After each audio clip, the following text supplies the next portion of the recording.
নমস্কার বন্ধুরা, আমার চ্যানেলে আপনাদের সকলকে স্বাগত। বছর তো শেষ হতে চলল। বছরের শেষে ঘুরে আসুন না একটা নির্জন নিরালা মন্দির থেকে। এই মন্দিরটি অবস্থিত কাটোয়া থেকে প্রায় 17 কিলোমিটার দূরে কেতুগ্রাম ব্লকের অন্তর্গত দক্ষিণডিহি গ্রামে। এই মন্দিরটির নাম হলো অট্টহাস মন্দির। পুরাণ মতে এটি সতীর 51 পীঠের মধ্যে অন্যতম একটি পীঠ।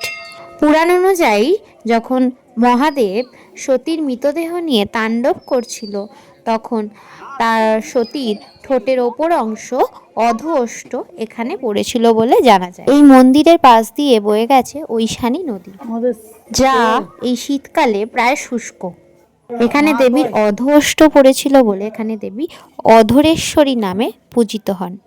নির্জন নিরালায় মন্দিরটি হিন্দু দর্শনার্থীদের জন্য খুবই জনপ্রিয় একটি স্থান। মন্দিরে বর্তমানে কিছু নির্মাণ কাজ চলছে, তবে তাতে কোনো অসুবিধা নেই। এই মন্দির প্রাঙ্গণ সর্বসাধারণের জন্য খোলা রয়েছে। অট্টহাস মানে দেবী এখানে উচ্চ হাসি হেসেছিল বলে এটি অট্টহাস নামে পরিচিত। খুবই সুন্দর এখানকার পরিবেশ। এখানে শীতকালে বিভিন্ন পরিযায়ী পাখিরা এসে বাসা বাঁধে এখানের গাছে। এছাড়া এখানে ভোগের ব্যবস্থা রয়েছে। আপনারা চাইলে 50 টাকার বিনিময়ে ভোগের জন্য কুপন কাটতে পারেন এবং ভোগের একটি নির্দিষ্ট সময়সীমা রয়েছে। আর খুবই সুন্দর, এখানে জুতো রাখার আলাদা ব্যবস্থা রয়েছে এবং সেখানে চুরি যাওয়ার কোনো ভয় নেই। এখানে পুরো মন্দির প্রাঙ্গণটি খালি পায়ে মাটির রাস্তার ওপর দিয়ে হেঁটে যেতে হয়। এটা সত্যি খুবই সুন্দর। এখানে গিয়ে দেখুন কি সুন্দর একটি ছোট্ট কুকুরছানার সঙ্গে আমার দেখা হলো। ওমা, তারপরেই দেখি সব কুকুরছানাগুলো দলবল বেঁধে মায়ের মন্দিরে রোদ পোহাচ্ছিল। এখানে সুন্দর মাঠ রয়েছে যেখানে দর্শনার্থীরা বসে রৌদ্র পোহাচ্ছে। শীতের আমেজে এরকম রোদ বেশ ভালোই লাগছে সবার।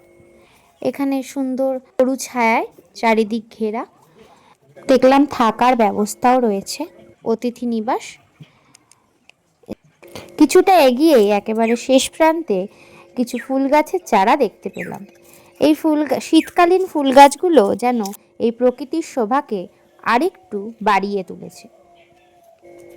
যেই না আরেকটু গিয়ে ওপরে চোখ মেললাম, দেখতে পেলাম বড় বড় পাখির বাসা। এগুলো কিছু চেনা অচেনা গ্রাম বাংলার পাখি।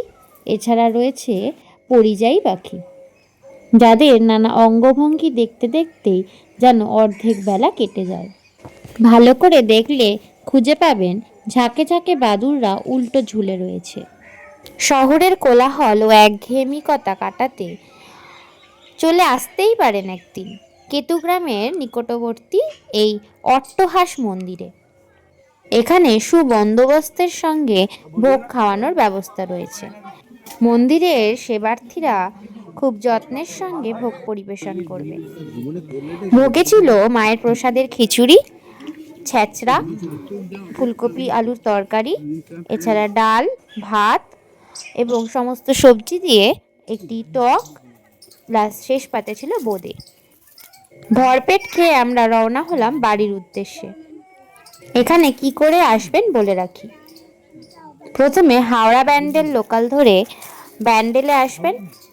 সেখান থেকে যে কোনো কাটোয়াগামী ট্রেন ধরতে পারেন বা এক্সপ্রেসও ধরতে পারেন। কাটোয়ায় নেমে সেখান থেকে বাসে করে চলে যেতে পারেন এই অট্টহাস।